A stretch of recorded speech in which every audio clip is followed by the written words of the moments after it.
The morning sun had just begun to come over the tops of the foxgloves when Thimbleflit pushed open the round, moss-padded door of the Pollenwood Post.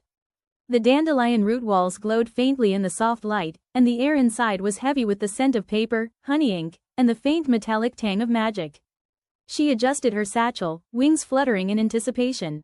Every day began the same way. Sort the petal-wrapped messages, untangle the spider silk ties, and make sure none of the snails had eaten the wax seals again. But this morning, there it was.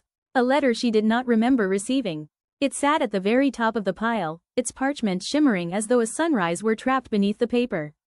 No name, no address, only 3 words in delicate silver script, recipient unknown. Urgent. The wax seal was golden, stamped with an emblem she couldn't quite place. A circle of stars surrounding a single, curling feather. When she touched it, a faint pulse passed through her fingertips, as if the letter itself had a heartbeat. Strange, she murmured. The post always knew where a letter was meant to go. That was the magic of it. But this one, the magic seemed to be asking her to decide. Outside, the early wind rattled the seed pods and tugged at her hair, as if urging her on. Thimbleflit tightened her satchel strap and glanced at the long list of scheduled deliveries on her desk. She had no spare time for mysterious errands. And yet, her wings gave a restless twitch. It had been years since she'd left Pollenwood. The letter pulsed again, warmer this time. She sighed, locked the post door behind her, and stepped into the golden morning. Some deliveries couldn't wait for a convenient day. The path from Pollenwood twisted through a meadow quilted in daisies and buttercups. Thimbleflit's boots brushed against petals heavy with dew, leaving her toes damp and cool. Dragonflies skimmed the air above her head, their jeweled wings flashing in the morning light. She followed the familiar winding trail until the land rose into a small knoll where a red-capped mushroom towered, its white speckles bright as snow. Atop it sat a miniature windmill, its sails creaking softly in the breeze. The sign that this was the Mushroom Post, an outpost for couriers on long routes. A young post fairy named Pippin was already out front, sorting mail into tiny pigeonholes carved into the mushroom's stem. His hair stuck up like thistledown, and his satchel was so full it made him list to one side. "Thimble," he called, waving an envelope in one hand. "Didn't expect to see you. Thought you were a stay-put sort of postmistress." "I was," she said, climbing up the winding stem path. Until this turned up. She slipped the golden sealed letter from her satchel and held it out. Pippin's eyes widened. Well, I don't rightly know what that is." He reached for it but snatched his hand back. "Feels like it's watching me. Do you recognize the seal?" He squinted. "Looks a bit like the old wing mark. My grandfather told stories about it. A feather surrounded by stars. Said it belonged to the star wings before they vanished." Thimbleflit frowned. The star wings were just a myth, weren't they? Pippin gave her a look. "So we're talking dandelions until the great bloom of '83. Before she could reply, the windmill sails above them began to spin wildly. Pippin's head snapped up. "That's the storm signal. Something's blowing in from the north." Thimbleflit felt the letter pulse in her hand, more urgently now, as if it too had noticed the change in the air. She had the strange sense that the storm was coming for her. Or for what she carried. "Pippin," she said, tucking the letter safely away, "which way to the next outpost?" He pointed toward the dark line of the forest. "Through the cloverwood. But mind the magpies. They've been thieving anything shiny." As she set off toward the shadowed trees, the first low rumble of thunder rolled over the meadow, and the letter's heartbeat quickened. The cloverwood wasn't so much a forest as it was a maze of towering clover stalks, each leaf broad enough to catch the morning dew like a silver dish. Sunlight streamed in through green-filtered gaps, dappling the narrow dirt path that wound ahead. Thimbleflit kept a steady pace, wings half furled. The letter sat snug in her satchel, but she could still feel that faint, rhythmic thump against her side. Like a heartbeat tucked inside her bag. A high, lilting whistle drifted down from somewhere above. She froze. Magpies. Their voices were sweet, but their manners were not. They adored shiny things. Buttons, thimbles, coins, and unfortunately, gold wax seals. "Just keep walking," she whispered to herself. A sudden shadow swept over her, and she instinctively ducked. A flash of black and white feathers swooped past, so close she could feel the rush of air on her cheek. Another shadow darted across the path ahead. Oh no! The first magpie landed on a clover stem to her left, cocking its head with one bright, curious eye. The second dropped to the path in front of her, hopping side to side like a fencer sizing up an opponent. "Good morning," Thimbleflit said politely. "Lovely day for." The magpie in front darted forward, snagged at the strap of her satchel, and yanked. Hey! She grabbed the strap with both hands, tugging back, but the second magpie joined in, pulling from the other side. The satchel swung wildly between them, sending a few spare envelopes fluttering to the ground like startled butterflies. Thinking fast, Thimbleflit pulled a small silver button from her pocket, a leftover from Mrs. Wispywillow's mending, and tossed it high into the air. Both magpies let out a delighted caw and darted after it, abandoning the satchel mid-tug. She scooped up her fallen letters, heart-thudding. The golden-sealed one was still there, thank goodness, though the wax now had a tiny chip in it. From somewhere deeper in the clover, one magpie's voice rang out, "Shiny. Shiny." Thimbleflit shook her head, muttering, "And stay distracted, if you please," before hurrying along the path. Yet even as she walked, she couldn't help glancing back once. The magpies weren't following, not yet, but she had the uneasy feeling they hadn't lost interest entirely. And the letter? Its pulse had grown quicker, as though it knew they weren't out of trouble. By the time Thimbleflit reached the edge of Cloverwood, the sunlight had deepened into the gold of late morning. The path dipped into a marshy clearing, where the air was sweet with watermint and dragonfly hum. A glittering pond spread before her, dotted with lily pads big enough to hold a picnic. In the center floated the lily pad post. A wide, emerald-green pad with a tiny dock, a striped awning, and a squat wooden post box no taller than her knee. The pad rocked gently with the movement of the water, but the post fairy who ran it moved as though she'd been born on a boat.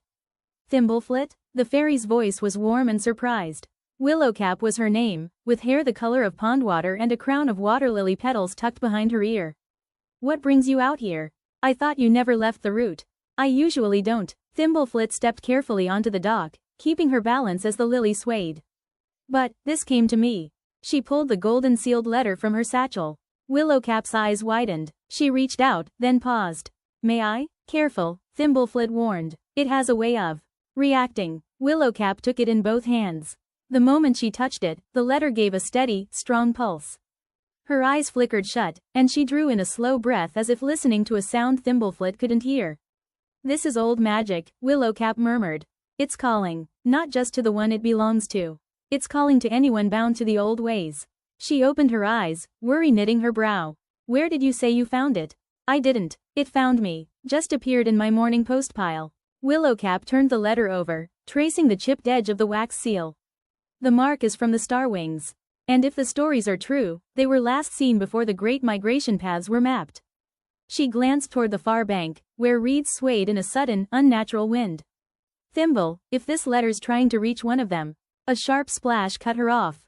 Both fairies looked toward the sound. A ripple spread across the pond, growing wider, faster, and from beneath the lily pad, something bumped hard against the dock. Willowcap stood, wings bristling. "We have company." Thimbleflit tightened her grip on the letter. The water below shimmered unnaturally, like moonlight on metal. And then, from beneath the surface, two round, glinting eyes rose slowly into view. The glinting eyes blinked once, twice, then rose higher, revealing a broad, froggy face the color of weathered bronze. Webbed fingers curled over the dock's edge, dripping with strands of green pondweed. "Well now," the creature said in a voice like water over stones. "You've brought it." Thimbleflit's wings fluttered. "Brought what?" Those ripple-ringed eyes turned toward the letter in her hands, and for a heartbeat, the pond seemed to still. "The call. I could feel it humming in my bones before you even stepped on my water." Willowcap moved subtly between Thimbleflit and the edge. "Do you know where it's meant to go?" The creature tilted its head, eyes narrowing with a faint smile. "I know where it's from. And that is not something I share lightly." Thimbleflit hesitated. "What would make you share it?" "Not gold. Not trinkets." The smile deepened, revealing teeth surprisingly small and neat. "A story. A true one. From you." She blinked. "A story? A fair trade," it said, leaning forward so the water lapped against the dock. "You tell me something you've lived, something real, and yours alone, and I'll tell you where your letter began its journey." Willowcap glanced at her, eyebrows raised. "Careful. Waterfolk never forget a story once they've taken it in." Thimbleflit thought of the many small tales she carried. The time she'd misdelivered a love letter to a toad's burrow. The way she'd once spent 3 nights awake to deliver a newborn's name before the moon waned. But one memory tugged at her harder than the rest. The one she'd never told anyone. She took a deep breath and began, her voice low and steady. As she spoke, the creature's eyes reflected shifting images of her words, golden light on dandelions, the scent of honeyed ink, the way the wind feels just before a storm.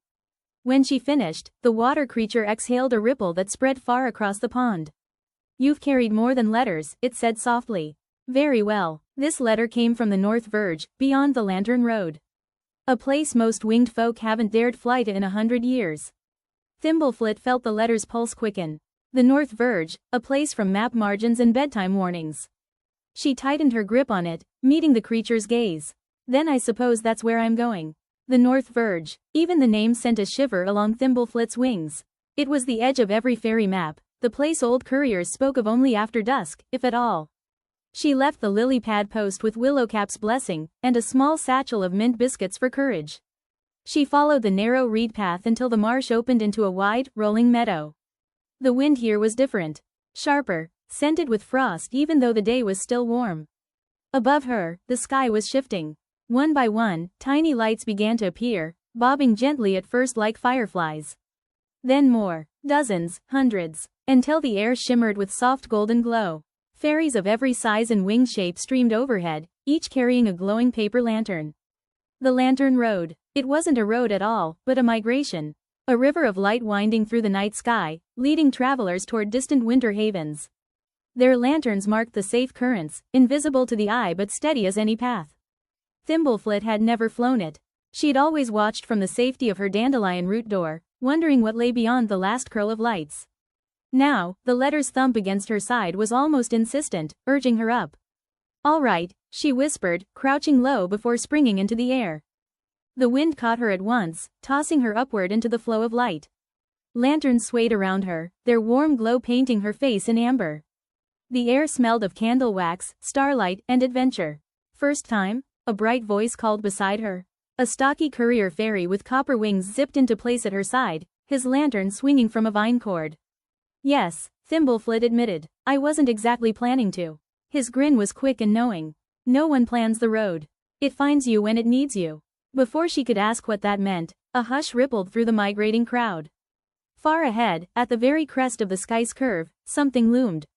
A dark shape blotting out the stars. It hovered, still and waiting, as though guarding the path to the North Verge. The letter pulsed again, harder this time. And in the dark silhouette ahead, Thimbleflit could have sworn she saw the outline of a single, curling feather. The migration slowed, the golden river of lanterns breaking into eddies as fairies whispered to one another. The dark silhouette ahead grew sharper. Not a cloud, but a figure, wings spread so wide they nearly blocked the moon. It drifted closer, and the hush deepened until even the wind seemed to hold its breath. Thimbleflit could see it now. Tall and slender, clad in midnight feathered armor that shimmered with hidden starlight. Its wings were vast, edged with silver light, and from its brow arched two delicate plumes that curled like question marks. The guardian's voice carried effortlessly, smooth and resonant. "Who carries the mark of the star wings?" Every fairy glanced about nervously, lantern swaying. Thimbleflit's stomach dipped. The letter pulsed against her ribs like it wanted to leap from her satchel. The guardian's eyes, pale as moonmilk, fixed on her. "You." Her mouth went dry. "I found it. It needs delivering." "Nothing finds you on the Lantern Road," the guardian said, gliding nearer. "You were chosen. The star wings entrusted their last messages to only the worthiest." "I'm just a postmistress," Thimbleflit blurted. "I sort letters." The guardian's wings shifted, the air humming with faint, electric magic. "Then prove you are worthy to carry it beyond this point." Thimbleflit's wings gave a nervous twitch. "And how'd I do that?" The guardian's gaze swept over her, unreadable. "By flying through the rift." A collective murmur rippled through the migration. Lantern light seemed to dim. The rift, a narrow, twisting gap in the northern winds where the currents bucked and spun like wild rivers. Fairies who misjudged it were tossed for miles, sometimes never seen again. "You have 3 choices," the guardian said. "Turn back, follow the road and pass into winter safety. Or take the rift and deliver your charge to where it is meant." The letter thumped so hard she could feel it in her throat. She swallowed. "I'll take the rift." A slow smile, almost approving, touched the guardian's lips. "Then fly well, postmistress. The wind will not be kind." And with that, the guardian opened its wings, and the sky ahead split into a narrow, roiling tunnel of darkness and light. The moment Thimbleflit crossed the boundary, the world snapped sideways. Wind slammed into her from 3 directions at once, spinning her lantern like a wayward seed pod. She tucked her wings tight, then flared them wide, trying to catch the rhythm. But the rift had no rhythm. It was a storm in a tunnel, a twisting coil of moonlight and shadow that pulled her up, down, and sideways faster than she could blink. Her satchel banged against her ribs. The letter inside was a steady, urgent drumbeat, as if telling her faster. Faster, faster. Ahead, a blur of wings, another fairy, was yanked upward in a sudden gust, vanishing into the whirling dark. Thimbleflit's breath caught. She could feel the current trying to do the same to her, dragging her toward a spinning column of air like a whirlpool turned inside out. Not today. She angled her wings sharply and dove, the air screaming past her ears. The tunnel narrowed, rocks flashing by in jagged teeth on either side. A spray of ice crystals stung her cheeks as she skimmed dangerously close to the edge. Steady, she muttered through clenched teeth. A sudden burst of tailwind shot her forward, so fast her eyes watered. Shapes flickered in the swirling light, tall, spindly towers of ice. A great curling feather the size of a tree. A shadowed figure turning away, as though just out of reach. She burst from the rift in a single blinding rush, tumbling head over heels into open air. The wind here was thin, sharp, and cold enough to bite. Below her stretched the North Verge. A vast expanse of snow-dusted cliffs, black pine forests, and rivers that glowed faintly from within, like veins of moonstone. She hung in the air for a moment, panting, wings aching, every nerve still buzzing from the rift's grip. And then the letter pulsed again. Not frantic this time, but steady, like it knew exactly where it was. Far ahead, at the edge of the horizon, a single golden light blinked once. Twice, beckoning her on. The air thinned as Thimbleflit descended, her breath puffing into tiny clouds. The North Verge stretched out in a jagged tapestry. Black pines leaning under the weight of frost, cliffs carved by winds older than any map, and those pale, glowing rivers threading between them like liquid moonlight. She followed the letter's steady pulse toward the blinking golden light on the horizon. Each beat felt like a guide, though it was pulling her deeper into a land that hummed with quiet, watchful magic. The first tree she passed was taller than any she'd seen before, its bark silvered and ridged like dragon scales. As she brushed by, the branches shivered, releasing a soft snowfall of frost, though the air was still. She glanced over her shoulder. The snowflakes hung in midair for a moment, suspended, before slowly drifting upward instead of down. A low, almost musical groan echoed from somewhere deep in the forest. It didn't sound like wind through trees. It sounded like something breathing. The path she found was more suggestion than trail.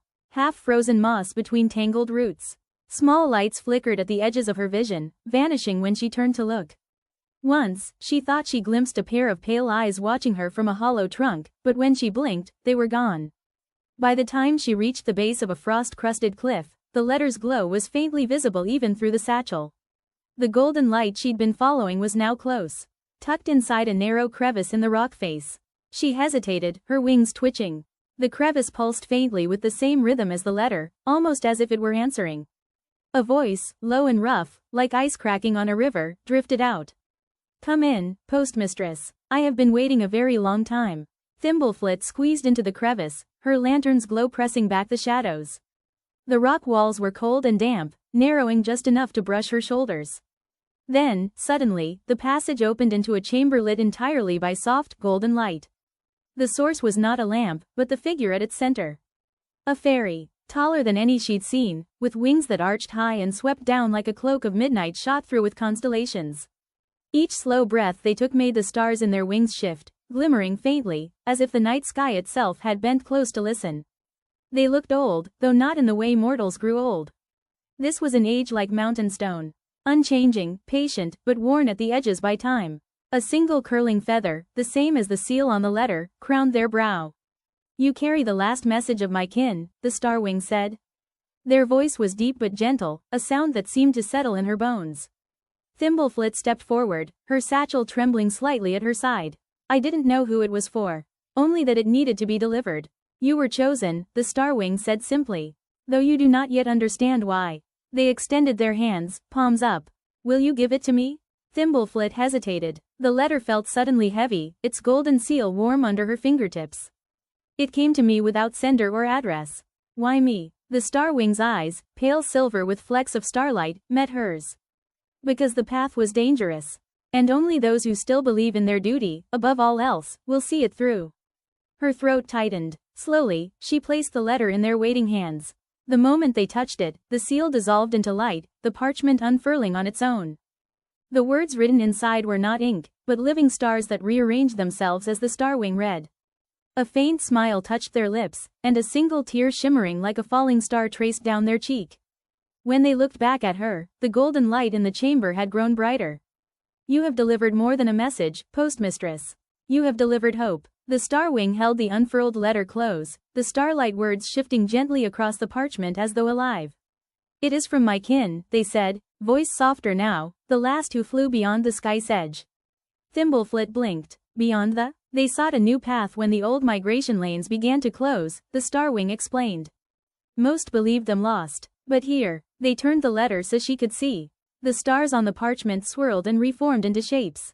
A great arch of light, a curling ribbon of wind, a small glowing mark like a lantern. It wasn't written language, not exactly. It was a map. This, the starwing continued, tracing the ribbon with one long finger, is a new road. One no storm can close, one no predator can claim. A safe path for all who travel between seasons. Thimbleflit's heart quickened. You mean a new lantern road?